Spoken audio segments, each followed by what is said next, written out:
A paz do Senhor Jesus a todos os irmãos. Vim aqui deixar uma palavra, né?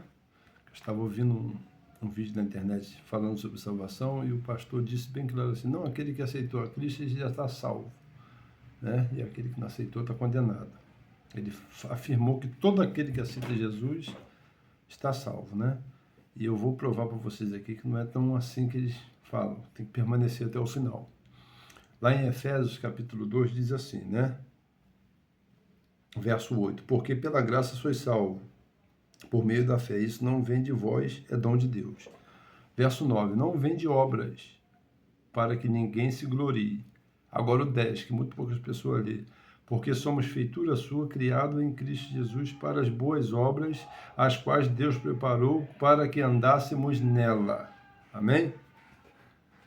Então, a palavra de Deus fala que essas obras aqui, elas não são obras, como se diz assim,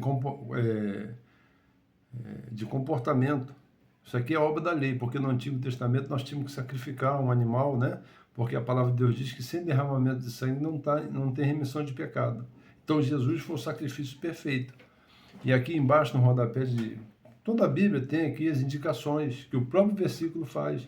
E está escrito lá em Gálatas, capítulo 2, né, no verso 16, que eu vou provar para vocês que isso aqui é obra da lei. E obra da lei era o que? Obra sacrificial. Porque no Antigo Testamento você tinha que matar um animal para que seu pecado pudesse ser perdoado, né? Aí o Senhor Jesus veio, morreu na cruz do Calvário, levou sobre si, né? Isaías 53 fala sobre isso.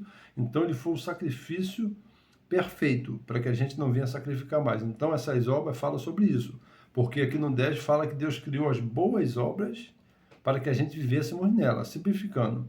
Se você diz ser da luz, tem que andar na luz como ele andou, para que você tenha comunhão com ele. Amém? Então vamos ler lá em Gálatas capítulo 2, verso 16.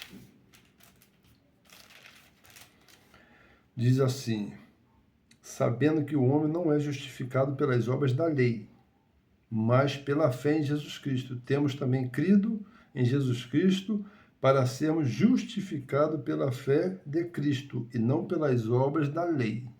Amém?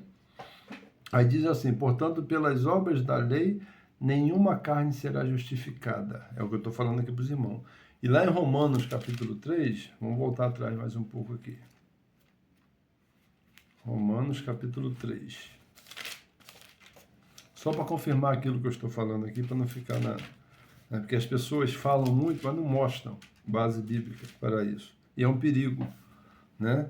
Então, lá em Romanos, capítulo 3, verso 20 e 28, diz assim, por isso nenhuma carne será justificada diante dele pelas obras da lei, porque pela lei vem o conhecimento do pecado, né? Aí no 28 diz assim, concluímos, pois que o homem é justificado pela fé, sem as obras da lei. Amém?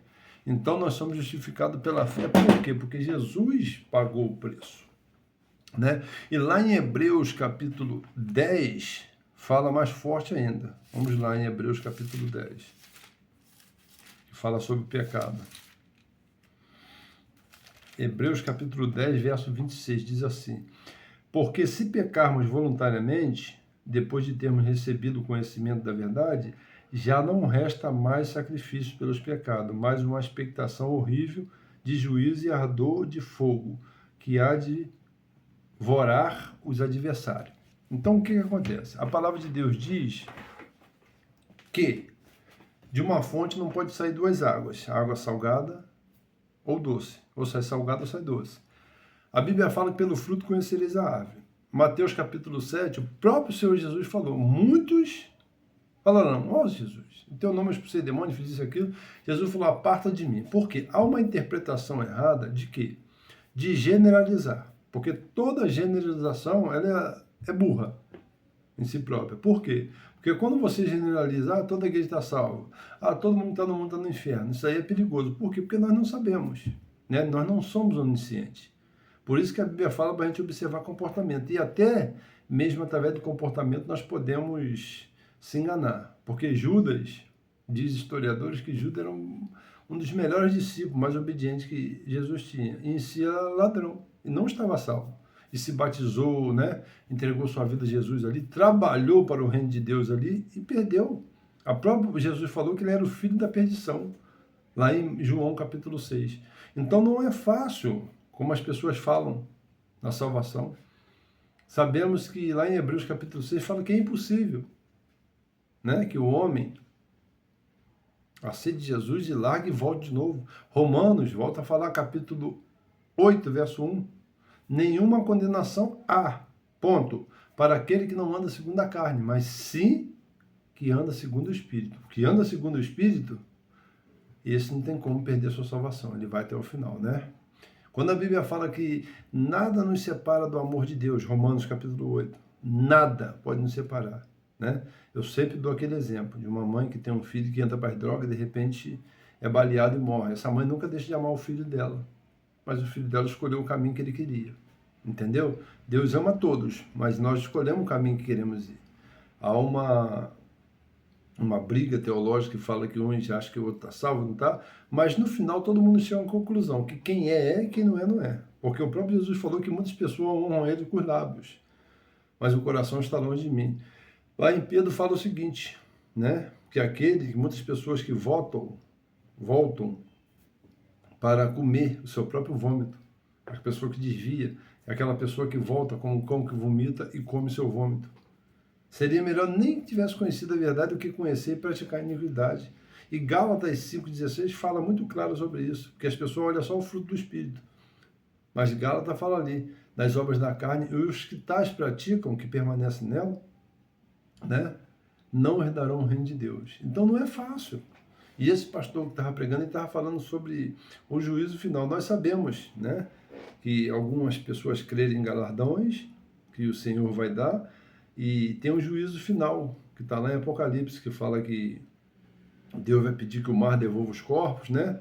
Aqueles que não aceitaram a Cristo já vão direto para o inferno, e aqueles que foram anotadas as suas obras ali, né? Pessoas que estavam até dentro da igreja. As obras más, porque Deus não vai, a pessoa não vai ser condenada sem saber o que ela fez, não. Deus vai julgar um por um, né? E hoje em dia você não vê quase falando de inferno, as pessoas não falam sobre o inferno. E é uma coisa real. Você vê que o próprio Senhor Jesus foi a pessoa que mais falou sobre o inferno. Lá em João capítulo 10 fala, né, que Jesus é o bom pastor, mas ele fala que o ladrão vem somente para roubar, matar e destruir. E aquele ladrão que está falando eram os falsos profetas. Eram as pessoas que usavam, né, das ovelhas para enriquecer, usavam das ovelhas para roubar a sua lã. Então Jesus sempre acautelou as pessoas dos falsos profetas. A briga de Jesus aqui na terra não foi nem com Satanás, porque ele foi, né, teve aquela, em Mateus capítulo 4, ele foi tentado por Satanás, porque Satanás não tem poder sobre a vida de ninguém. Quem dá legalidade a ele, né, para trabalhar é o próprio ser humano, fazendo coisas erradas. E tudo que você pratica, automaticamente, porque a lei ela só existe para mostrar a gente o que é pecado. Quando Deus deu a lei para Moisés, ele deu para que o povo soubesse o que é certo e o que é errado, porque o povo até então não sabia, fazia um monte de coisa errada e não sabia o que é certo e o que é errado, e fazia aquilo que lhe apraz. Então, eu deixo essa mensagem porque é muito perigoso esse tipo de mensagem. Não, irmãos, salvo que aquilo outro, essa generalização burra que não é. Tem muitas pessoas que estão lutando. Lá em 1 João fala, né, que se nós não andarmos na luz, nós não temos comunhão com Cristo. Então, temos que praticar boas obras. É obrigado. Jesus criou ela para que nós vivêssemos nela. Nós temos que dar testemunho. Independente da nossa vida. A Bíblia fala que Jesus, quando chamou as pessoas para vir após ele, falou, pega a tua cruz e me siga, né? E renuncie a si mesmo, a sua vontade. Porque quando entramos para a igreja, meus amados irmãos, nós saímos, né, da escravidão do pecado, de ser escravo do pecado, e somos escravos de Cristo. Nós não temos vontade própria. A vontade que temos é a vontade do Senhor sobre a nossa vida. O nosso sonho tem que ser o sonho de acordo com a vontade de Deus. Eu vejo muitas pessoas, eu quero isso, eu quero isso. Eu sempre falo isso, quando eu vou fazer alguma situação, alguma coisa, algum trabalho, eu falo, Deus, o Senhor quer que eu esteja lá? Se não for para mim estar lá, que o Senhor não permita. Agora, se Deus quer me ensinar alguma coisa, alguma situação, Ele vai me colocar, porque a vida da gente tem que estar na direção de Deus. Né? Ah, pastor, mas muita gente peca, é difícil. Eu falei, difícil é para todo mundo. Mas o que João fala lá? João, primeira carta de João, capítulo 2, verso 1. Nós temos um advogado perante o Senhor. Né? Se pecarmos, ele é fiel. Se a gente se arrepender, ele perdoa. Sabemos que somos pecadores? Somos, porque a nossa carne não adianta. É o que eu falo, você vai ter vontade de pecar direto, só que você tem que mortificar a sua carne, você tem que alimentar mais o espírito, porque a carne é fraca. Então você tem que alimentar mais o espírito, para que Deus venha a ser glorificado através da sua renúncia. Agora, essa história que está garantida, essa pregação melosa aí, eu não creio nisso não, porque a Bíblia não fala nada sobre isso. Jesus nunca facilitou o caminho para o céu. Jesus falou que a porta é estreita. Esforça-te para passar pela porta estreita. E largo, né, é o caminho que leva à perdição. Lá no Antigo Testamento ele fala que propõe a bênção e o bem, a maldição e o mal, para que a pessoa escolha. É questão de escolha. Jesus não força ninguém a nada. Mas no final todo mundo chega num comum acordo. Que quem é, faz o que diz ser. E quem não é, não faz aquilo que tem que ser feito. Estão entendendo? Então não tem muito mistério. E hoje as pessoas estão procurando bênção, procurando isso, que Deus vai me dar. E vai dar nada, irmão. Você quer ter um pouco de prosperidade? Trabalhe. Que aí Deus vai te honrar. Agora Jesus veio com um propósito principal, salvar o homem que estava perdido. Porque estava todo mundo perdido. Todo mundo estava condenado ao inferno. Mas Jesus veio para trazer, porque Ele é o sacrifício perfeito. Então aquelas obras não tem nada a ver com obra de comportamento. Se eu digo que sou, é o que diz Romano, eu sou. Então eu tenho que viver nas boas obras. Quando eu falo do amor de Deus ali, né? Já falei sobre isso, que Deus, né? Nada nos separa do amor de Deus. Eu sempre dou um exemplo, vou falar de novo, de uma mãe ou de um pai que tem um filho, o filho entra para o mundo das drogas e de repente, por alguma situação ali, ele leva um tiro e morre. O pai e a mãe não deixam de amar o filho, mas ele escolheu o caminho dele. Amém, meus amados? Então nós temos mente, nós sabemos para onde queremos ir, nós temos o direito de escolha, não falo livre-arbítrio, que isso aí está errado. Agora, o direito de escolha nós temos, de escolher a bênção ou a maldição. Amém, meus amados? Então eu deixo essa mensagem para os irmãos e aquilo que eu não pude expressar, que o Espírito Santo possa expressar o coração dos irmãos. Fiquem todos na paz.